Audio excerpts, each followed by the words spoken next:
Bom, Luiz Davi, nós estamos aqui, até que enfim, né? Para termos uma conversa, eu acho que fazermos umas reflexões juntos, né? De questões que a gente vem construindo também, né? Em bate-papos. E eu acho que hoje vai ser um dia especial para nós.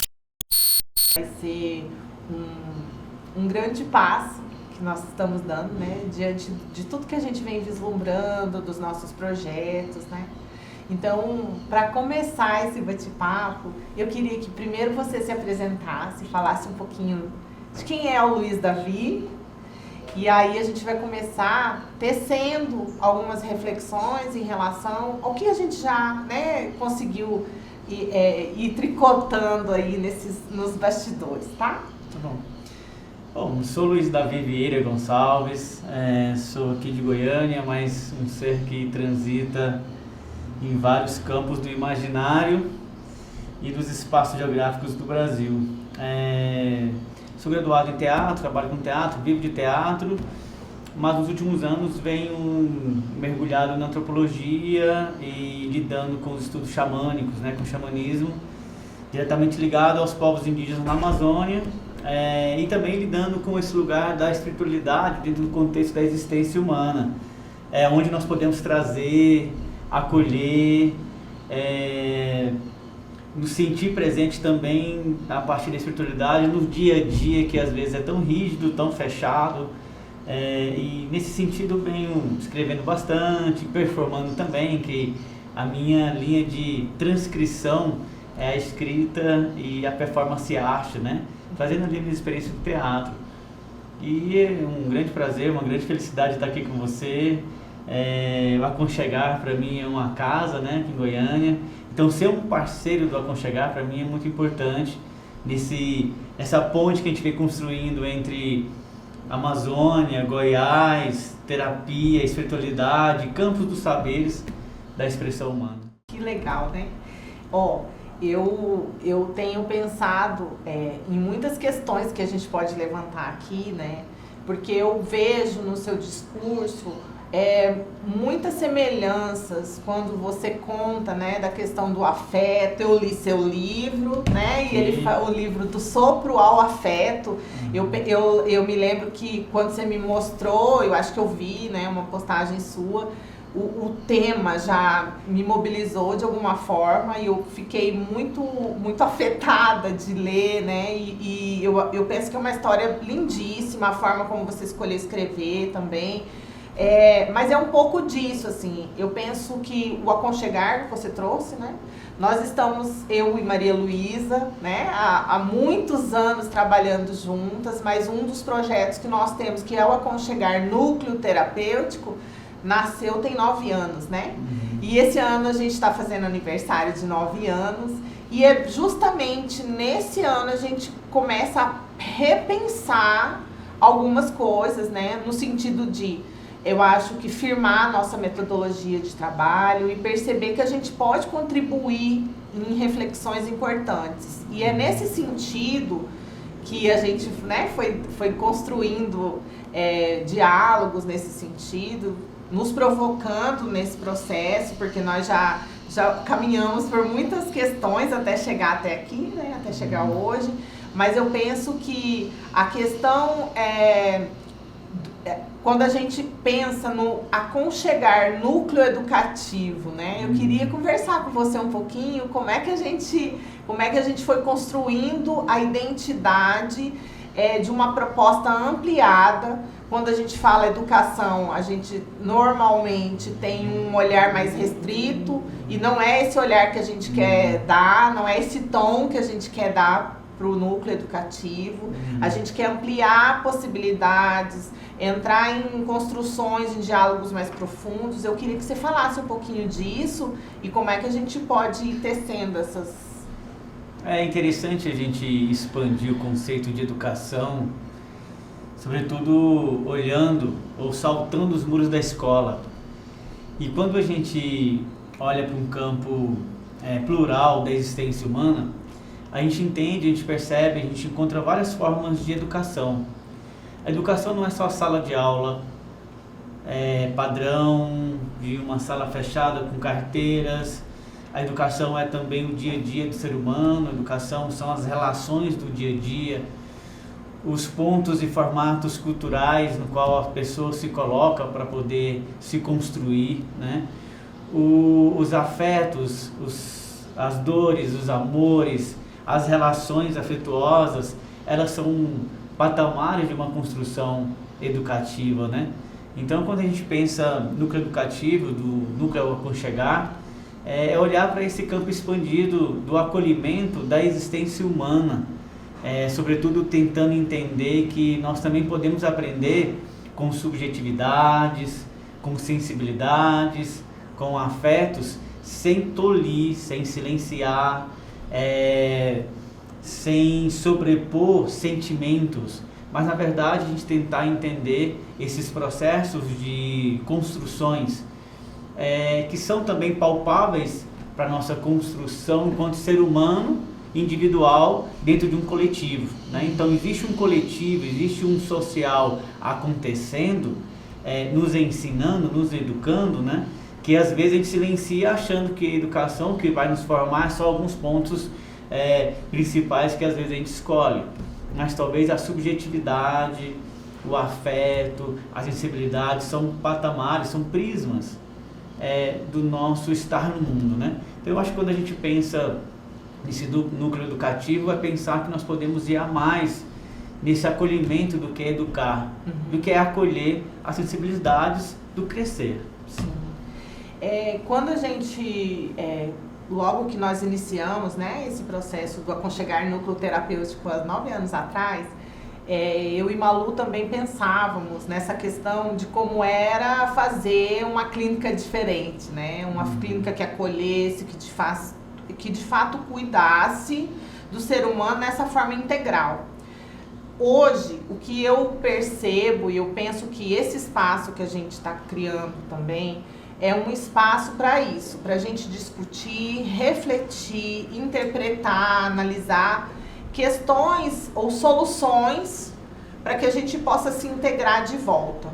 E aí eu tenho umas questões assim que eu sempre tenho dúvidas, assim, eu vou trazer para você, mas antes disso eu quero perceber que essa metodologia que a gente traz, né, do aconchegar, foi há 9 anos atrás uma inovação.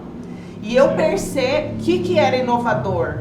Era quando a gente que trazia terapia junto com práticas integrativas, o que era assim, né? Eu imagino que muito antes disso a Malu já trabalhava com reiki, então trazer o reiki para dentro de um consultório de psicologia já foi algo inovador, né?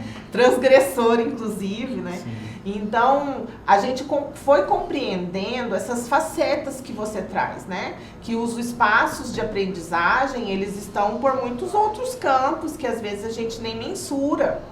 E essa integralidade do ser, né? Então a gente sempre fala lá, e é uma das questões que a gente tem tentado expandir, essa ideia da metodologia do aconchegar.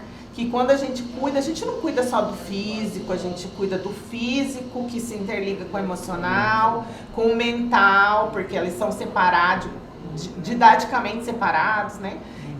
Questões energéticas e vibracionais também nos constituem, e as questões espirituais, que eu penso que também a gente tem um diálogo bem interessante que a gente pode tecer nesse sentido, né? Sim, com certeza. Eu acho que a gente olhar para esse cuidar longe das caixinhas, ou talvez acolhendo as caixinhas e entendendo que elas podem se relacionar, é algo inovador e, na minha opinião, como antropólogo, como artista, é talvez o loco central da gente encontrar esse eixo do ser humano, né? Essa presença do ser humano dentro de um contexto social, dentro de um contexto no qual ele se coloca em relações. Na arte, a gente não faz arte sozinho ou separada ou em caixinhas, né? Então qualquer trabalho artístico que você vai fazer, mesmo que seja um pintor fazendo um quadro isolado em seu ateliê, ele vai dialogar com a tinta, ele vai olhar para o corpo dele em relação a essa criação, ele vai se afetar as imagens ao seu redor, o seu imaginário que foi afetado anteriormente, né? E talvez aquela obra que ele está construindo, é uma projeção daquilo que está dentro do coração, dentro do imaginário dele, né? E isso ali é construído ao longo de sua história. Então, se você isolar a obra separando o artista depois que se separa, você não vai entender, você não vai compreender tudo aquilo. Mas quando você traz esse elo de um lugar que estão circunscritos, né? Eu vejo como ponto positivo. E como antropólogo também olhando para o xamanismo e para a espiritualidade. Nessas experiências xamânicas na Amazônia, com diversos povos indígenas, e na imersão com o xamanismo, com essa prática da espiritualidade, né, dos povos tradicionais, em nenhum momento a gente encontra espaços mais truculentos ou fechados no sentido de que isso é isso, né? Mas se você encontra algum momento que tem que se trabalhar, né? Você olha o pajé, você quebrou o dedo lá do pé, você estava jogando futebol e quebrou o dedo jogando futebol. Então, você quebrou porque o espírito fez você chutar o lugar errado e você quebrou. Então você vai conversar com o espírito para entender por que isso aconteceu, e no diálogo com ele e com os outros que vão se achegando, vai entender o porquê que seu pé quebrou, seu dedo quebrou, e consequentemente ali encontrar a cura, né? Então um diálogo de uma presença plural e não rígida, e não só um caminho, né? Uhum. Então você olha para vários patamares, vários lugares, várias sensibilidades, subjetividades metafísicas, para poder conseguir compreender aquilo que está acontecendo. E quando você não consegue compreender isso, talvez seja a chave, o lugar de se trabalhar, para de fato encontrar os caminhos a serem seguidos, né? A destravar talvez momentos de vida, momentos de compreensão daquilo que está acontecendo.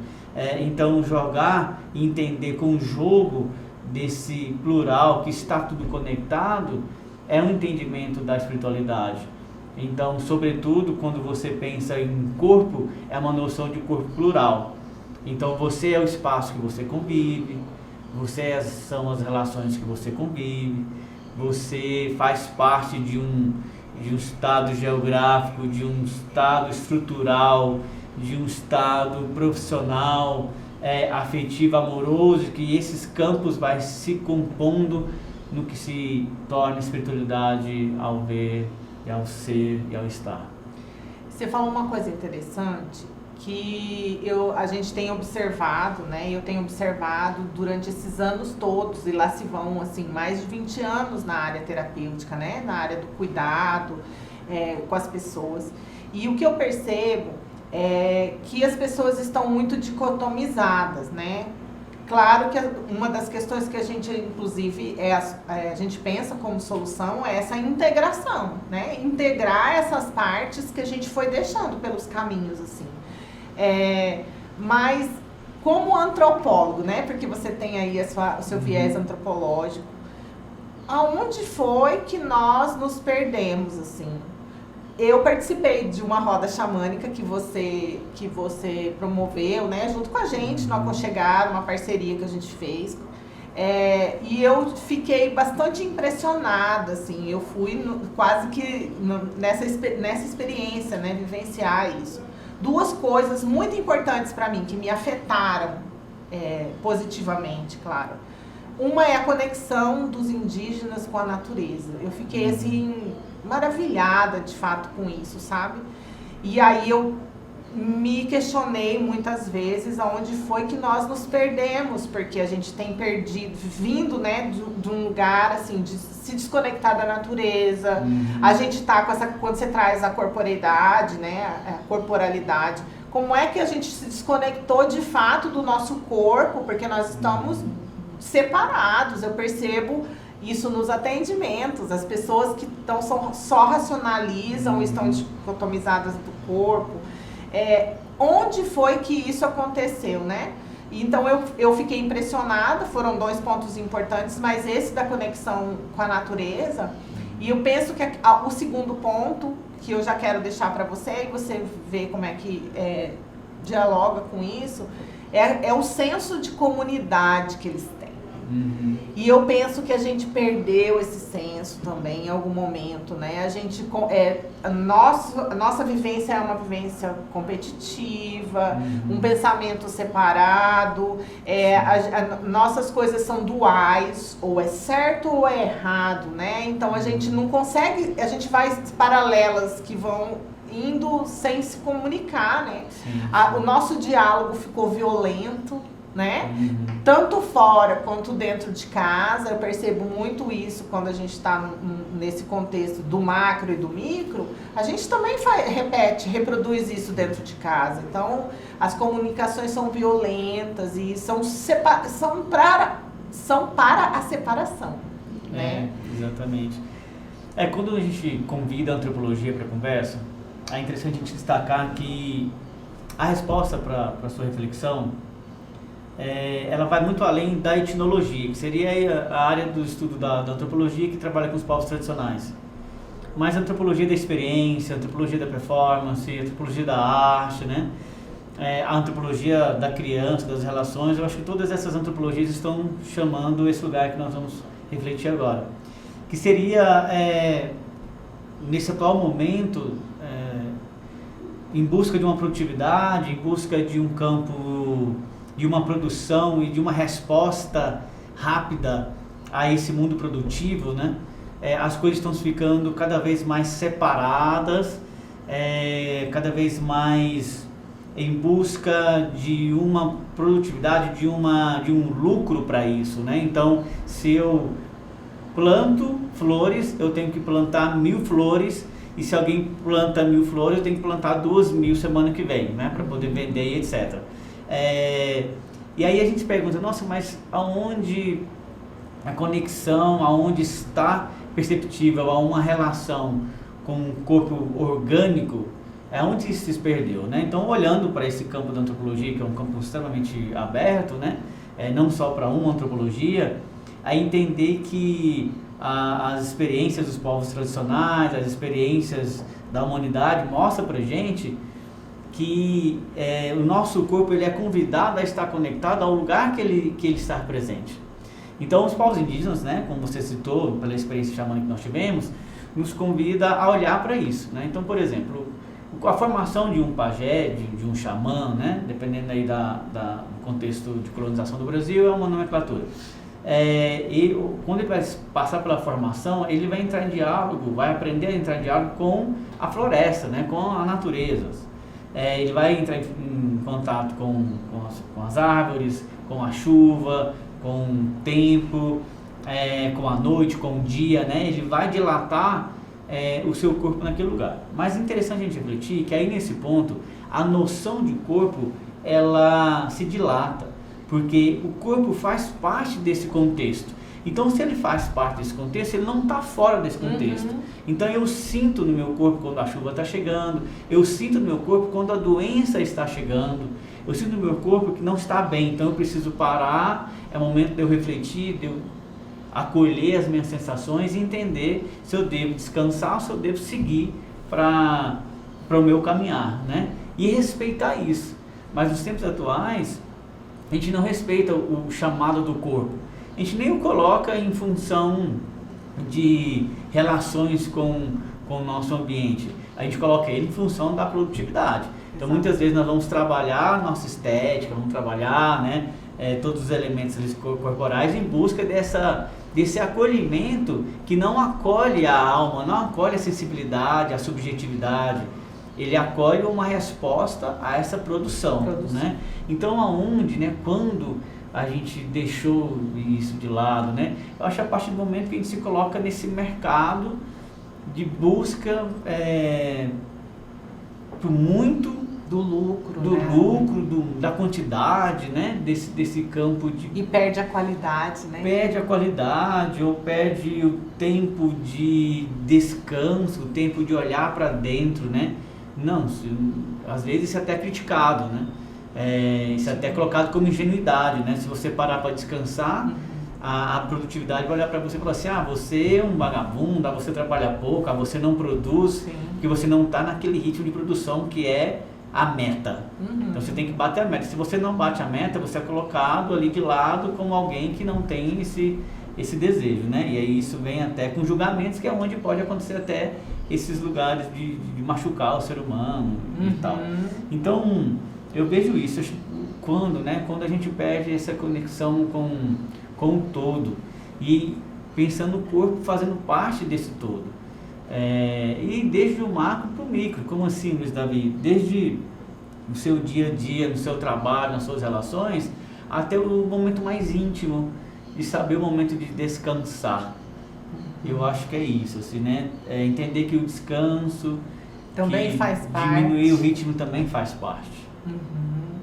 E eu percebo isso, que eu acho que foi central que você falou mesmo, quando você traz isso, quando o corpo faz parte, né? O corpo é parte da natureza, ele não tem jeito de estar separado. Por isso que é uma das questões que a gente traz muito no contexto terapêutico, que somente quando a gente dá conta de parar e se conectar com os 5 sentidos é que inclusive a gente pode acessar o sexto. Exato. Né? E para eles isso já é muito natural, isso já é feito, né? Isso faz parte de sua construção da sua própria identidade. E nós nos desconectamos disso, né? Eu percebo isso no consultório, na clínica, né? Quando as pessoas não têm tempo para fazer uma respiração, por exemplo. Sim. De fazer pausas, porque isso não é permitido. A gente não tem uma permissão interna que nos deixa sem culpa de fazer isso. Faz, mas às vezes faz até com culpa, né? Exato. E a gente vai cuidando desses sentimentos e dessas sensações que vão surgindo a partir desse lugar de desconexão. Eu vejo isso como um dos caminhos. E também é interessante a gente tentar refletir que o corpo, até para quem vai assistir a gente trazer uma noção de corpo da imaterialidade também, né? Colocar o nosso corpo como presença na imaterialidade. Então, o corpo físico faz parte de um conjunto no qual a imaterialidade também compõe isso, né? Então, os sentimentos fazem parte, também são corpos, né? São parte do nosso corpo que são muito importantes. Muitas vezes a gente vai guardando isso, a gente vai limitando, a gente vai escondendo os nossos sentimentos e não deixa esse corpo imaterial se desenvolver, aparecer, falar, né? E você só vai conseguir entrar em diálogo com ele quando você olhar para esse lugar. Então muitas vezes você vai engolindo esse sentimento, que é seu corpo também, e aí isso vai só aumentando e se torna doença física, né?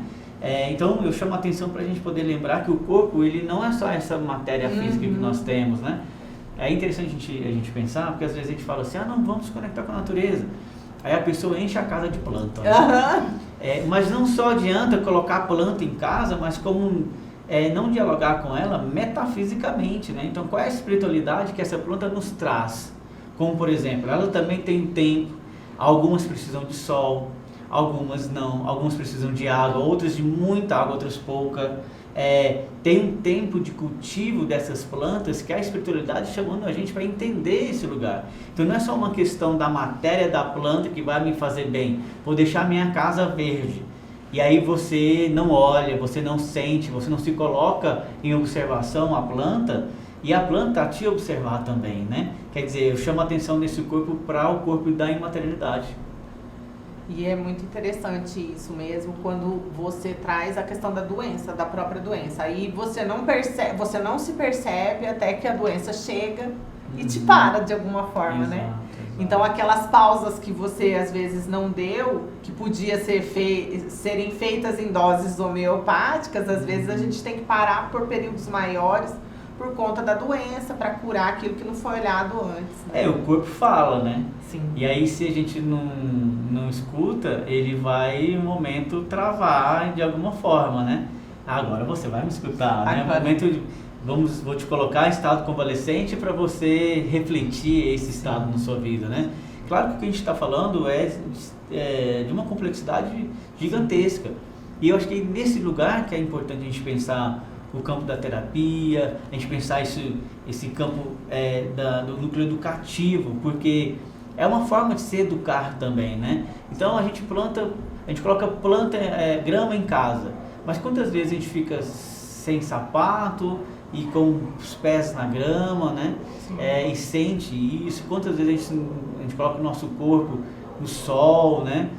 Às vezes a gente reclama tanto que a gente não consegue compreender o que o nosso corpo está pedindo naquele lugar, né? Eu tenho uma brincadeira assim que eu faço com as pessoas, que eu digo assim: as pessoas sentem frio porque elas sentem calor. Pô, nossa, mas que ridículo, né? Porque às vezes a gente fica num ar-condicionado fechado, em cubos, né? Em salas, e com o ar-condicionado ligado. Quando a gente sai, a gente sente um calor gigantesco. Mas às vezes esse calor está tão gigantesco que a gente está preso no cubo do ar-condicionado. Se a gente tivesse com o nosso corpo trabalhando a entrelinha desses lugares, a gente talvez não precisaria de tanto ar-condicionado, porque a gente saberia cuidar desse corpo nesse calor.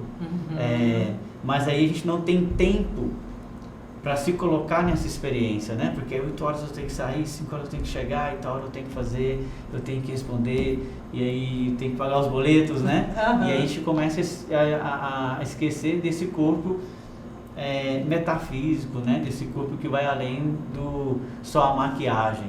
Sim. E aí a gente começa a esconder tudo isso em maquiagens, em uma produção estética, mas que no fundo nós temos ali uma alma que está pedindo socorro, né?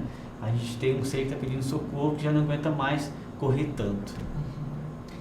Eu imagino, né, que essas experiências que você teve em campo em relação à sua pesquisa, inclusive lendo o livro, né, a gente tem um pouquinho dessa noção e tal, mas do quanto você ficou imerso nesse laboratório vivo, né, nesse sentido de de experiências sensoriais mesmo, né, de você estar em contato com os indígenas. Isso fez transformações, inclusive corporais e de sensações em você, né? Quando que sai o próximo livro? Pois é, quando sai o próximo livro, né? A segunda edição dele está saindo agora, mas eu tenho uma lista de livros para escrever, que essa vida que eu estou citando aqui, que não é tão interessante, não deixa eu ter tempo para poder escrever todos os livros, né?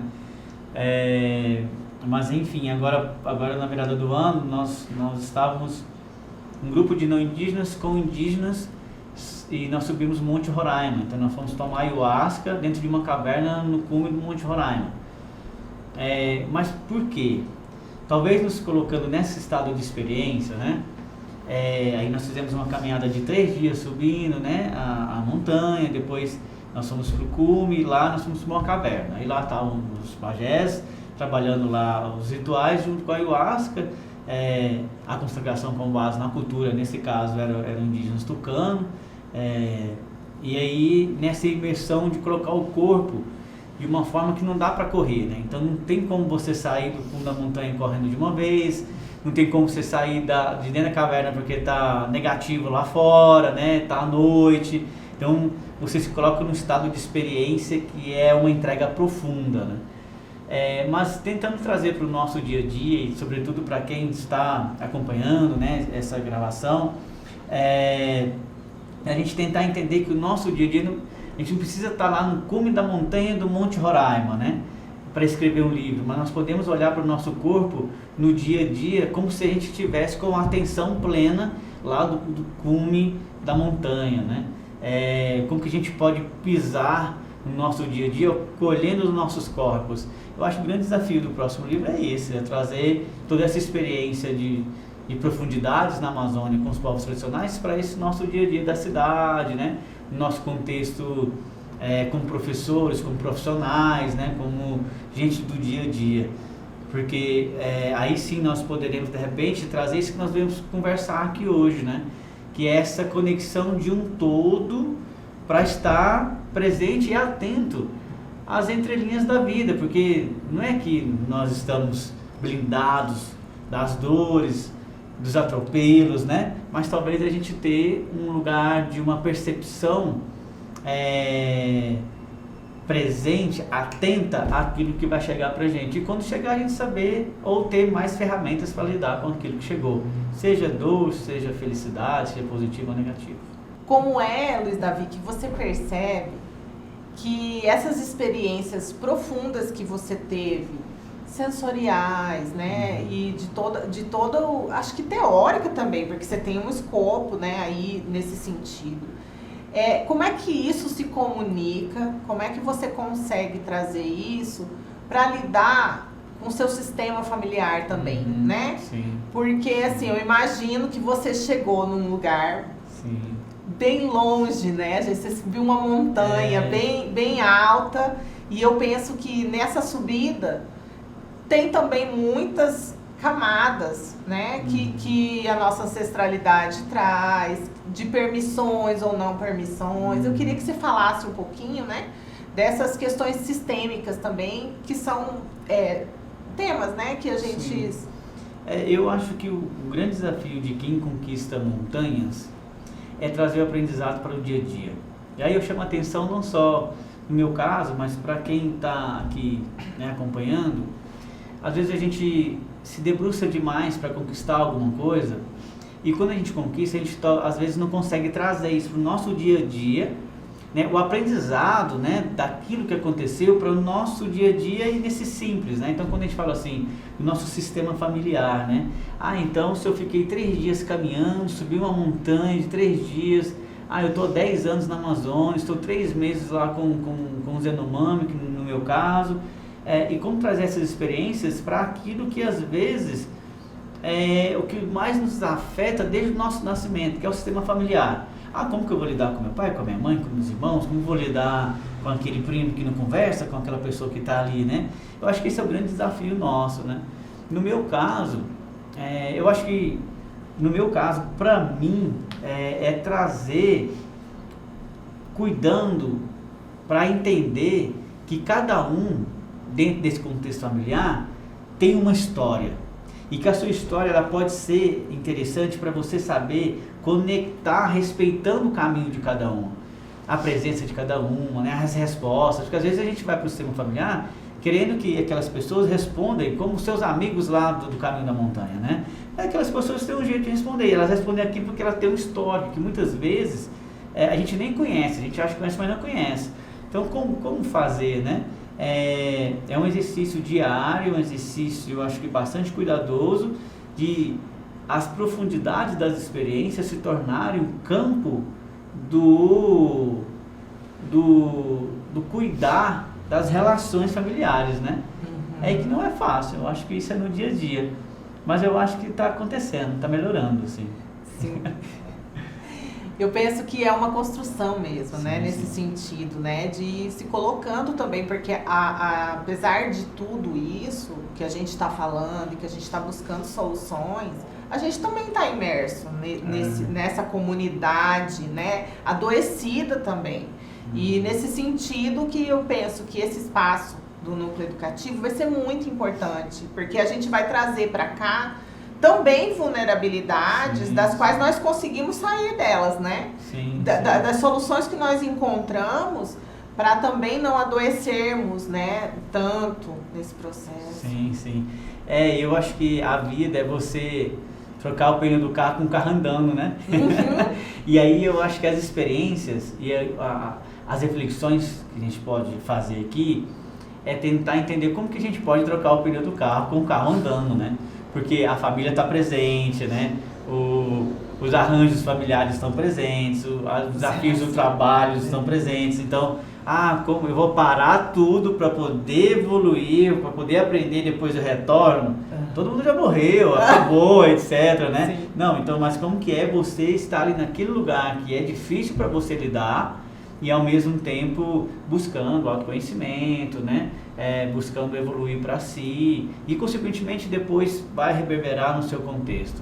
Eu acho que o ponto principal talvez de um núcleo educativo é entender que a educação vai para esse lugar, né? Quer dizer, as nossas experiências, que sejam elas vulneráveis, sejam elas afetivas, sensíveis, subjetivas e trágicas, elas são ensinamentos para que a gente possa acolher o nosso contexto e consequentemente se tornar até exemplo para pessoas que estão dispostas a verem, né, acolher todo esse conteúdo.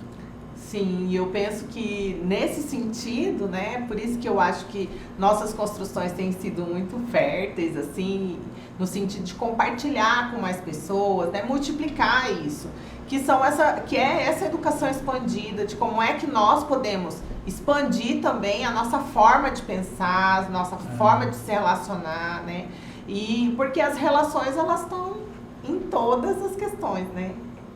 Eu acho que você usou uma palavra, né? É uma palavra extremamente desafiadora, que é a vulnerabilidade. Eu acho que a vulnerabilidade, ela é tão pedagógica quanto Paulo Freire, né? Tem uma frase de um autor que eu gosto muito, ele está em desuso no Brasil, mas eu gosto bastante dele, que eu sou do tamanho que eu vejo e não do tamanho de minha altura, né? E nesse sentido a gente pode tentar expandir os nossos olhares, né? A minha capacidade de enxergar, de ver, para eu tentar entender e dialogar com a minha altura. Sim. Que às vezes é posta socialmente, né? Mas a minha forma de olhar, ela vai transcender a minha altura. Ela vai iluminar a minha altura, ela vai nutrir a minha altura, né? Ela vai nos trazer um campo de oxigênio, né, de respiração para esse lugar. E um corpo, nesse sentido, né, iluminado, nutrido, ele consegue, inclusive, nutrir as relações em volta, né? Eu sempre brinco que isso é como, assim, é uma pedrinha jogada no lago, né? Então, vai criando ondas e isso vai abrangendo outros núcleos, né? A gente consegue transcender o nosso espaço, né? Eu acho que por isso que esse campo do núcleo educativo é importante, né? Nós vamos jogar a pedrinha, né? E aí, lá na Amazônia chama de banzeiro. Então, o banzeiro, ele essa onda chamada de banzeiro no norte do Brasil, ela vai longe, né? Então, a pedrinha vai cair no centro, mas ela vai longe, vai lá nas extremidades do rio, né? E aí, também trazendo uma frase nossa que a gente vem escrevendo. Então, o rio navega porque tem que navegar, né? Então, o banzeiro vai chegar ali. E saber dialogar com essas ondas, né? Com esses movimentos que a vida, né, nos traz, eu acho que é também educativo, né?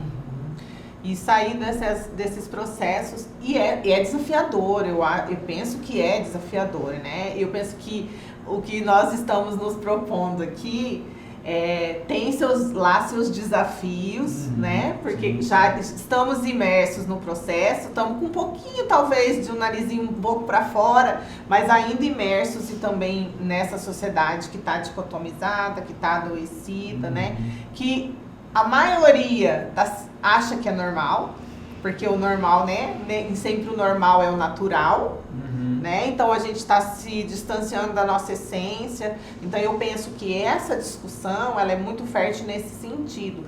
Quando a gente faz o caminho de volta para esse lugar de dentro, sabe? Para esse lugar que, quando a gente estuda as teorias da prática terapêutica, é um lugar muito feminino, né? Que é esse lugar de acolhimento, né?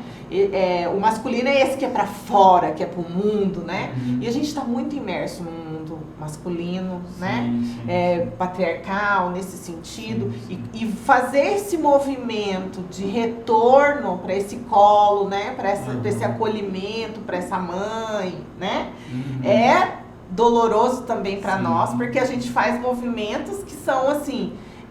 o movimento faz fora, mas a gente precisa fazer o movimento dentro também, né? Então, esse processo para você faz muito sentido também, eu acho, né? E eu vejo assim, que nosso dia a dia, eu sou professor universitário, né?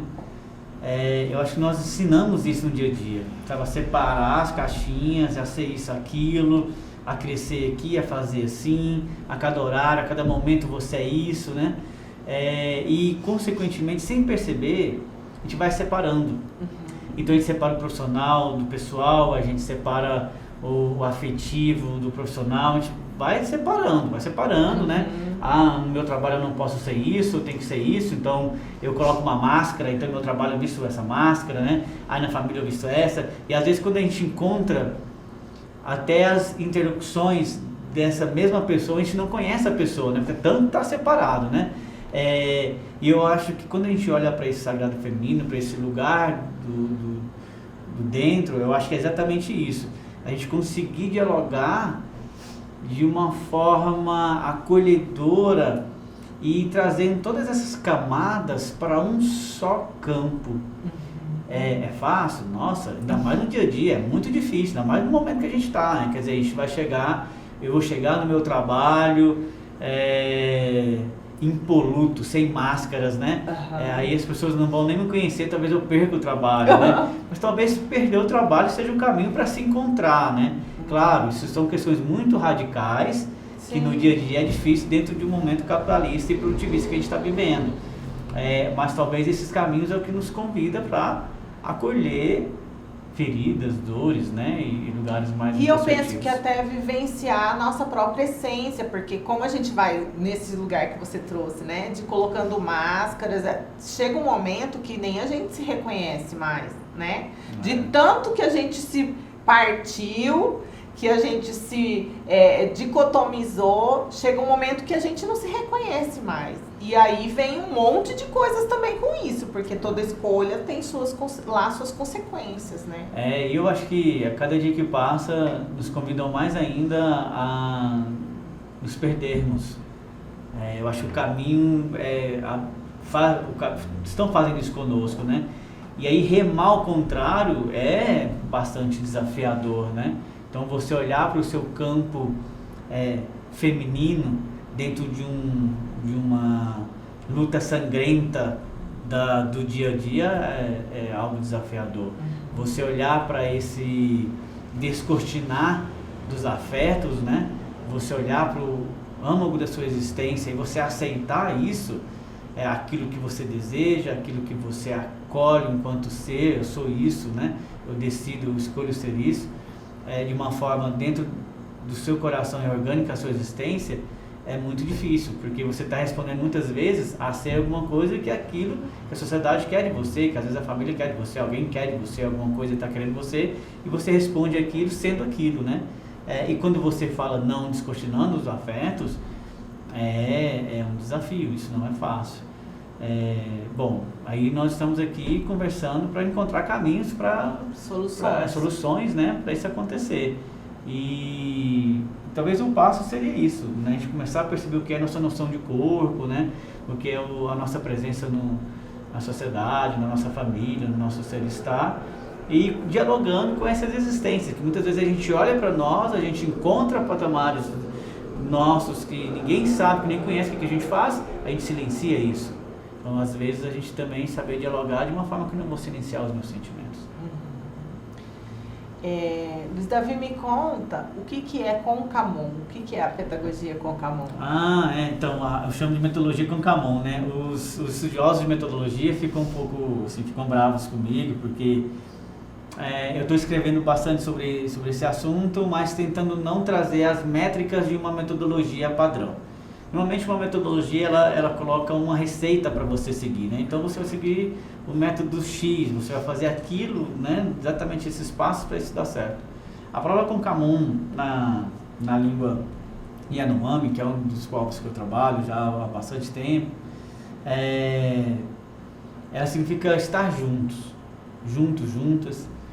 E aí, nas minhas experiências lá com o povo Yanomami, eu sempre ouvia, professor, Concamon, professor não vai embora, fica Concamon, né? E aí isso foi me afetando até uma certa experiência específica, que eu conto aqui no livro, um pajé, um xamã colocou a mão no meu peito e falou assim, Concamon, não chore, Concamon. Aí eu peguei, na época eu falava, hoje eu falo pouco, mas na época eu falava nada, o que ele tá falando? Não, tá falando pra você ficar junto com a gente, Concamon é junto, ficar juntos, né? E aí peraí, então eu venho propondo Concamon como metodologia para a gente poder se colocar juntos. Então, você no seu campo profissional, eu de lá, bem além das artes e da antropologia, você pode construir algo estando juntos, né? E nessa relação de estar juntos, você vai fazer as suas regras naquilo que você coloca como foco de estar junto. Então eu vou trabalhar com uma turma, eu vou trabalhar com um povo específico, eu vou trabalhar no meu trabalho tal coisa, eu vou estar junto dos meus familiares, né? Vou estar junto do meu pai, da minha mãe, da minha filha. Então sempre quando você se coloca junto a algo, a alguém, você estabelece uma lista de regras. E as regras que você faz isso com o seu esposo, com a sua família, é diferente das regras que eu faço com a minha família, né? Mas, sobretudo, você dizendo sim para estar juntos, isso vai acontecendo. Quando você fala assim, eu não quero mais estar junto, o que você fala? Você rompe e você se afasta, né? Rompe esse combinado, esse contrato. Então, a metodologia Concamon que eu proponho é você estar junto ao outro, né? E aí você ir dialogando com as perspectivas que aquela relação vai provocar. Ou seja, eu estando junto com os Yanomami, eles pedem uma lista de regras, né? Eu estando junto com o povo tucano, também pedem outra lista de regras, que é diferente dos Yanomami. Aí eu me colocando, aí a gente volta naquela pergunta que você traz. Eu vou lá para o meu arranjo familiar, né? E quando eu chego lá, eu estar com a minha família, também tem toda uma questão de regra. E aí a habilidade, que eu acho que é onde o sistema terapêutico nos ajuda bastante, porque eu entender quais são as formas as consciências que Bert Hellinger diria. Perfeito, ele chegou agora na conversa, né? Bert Hellinger diria que isso são níveis de consciência, né? Então, assim, em cada lugar você vai usar uma consciência. Então, por exemplo, matar e roubar, hoje, para nós, isso não é algo bem visto na nossa sociedade. Mas matar, se você tiver, por exemplo, uma guerra, essa consciência lá nessa guerra, ela é possível, ela é natural, né? Faz parte daquele jogo ali, para que você está a serviço disso, né? Quando você volta de lá, se você continuar querendo agir como você agia no campo de guerra, você vai estar deslocado, né? Então seria mais ou menos isso. Seria mais ou menos isso. Acho que a relação é perfeita e muitas das vezes a gente se traveste de uma armadura, seja ela no momento da vida, e depois a gente sai com essa armadura pro resto da vida. E a vida está pedindo para você trocar a armadura, você tirar a armadura, para você de repente não usar mais, mas você quer manter aquela armadura. E aí é onde talvez gere os conflitos, aonde você talvez vai começar a não se sentir ambientado, pertencente, né? Porque você ainda está com aquela mesma armadura de antes. E aí a vida está te pedindo para você modificar. E aí o que é o Concamon? É você perceber que você está em contextos diferentes, com sistemas de consciência específicos de cada local. E aí que vem o X da questão que nós podemos refletir também em outras conversas aqui, né? Que são as habilidades, as ferramentas que eu vou desenvolver para lidar nesses campos de existência, né? Porque em cada lugar eu não preciso deixar, abandonar ou até brigar com aquela armadura que eu tive, aquelas ferramentas que eu tenho, mas saber utilizá-las. E aí você saber ter a arte de transitar, né? A arte do Concamon é você saber estar ali com as ferramentas e diálogos que aquele lugar te propõe. Mas você não vai deixar de ser aquilo que você foi antes ou você é em outro momento, mas você saber transitar aquilo. E talvez quando você começa a fazer esse exercício, você vai ter uma sabedoria de linkar vários estados de consciência em um só. Aí é onde eu acho que vem essa união de integração. Né?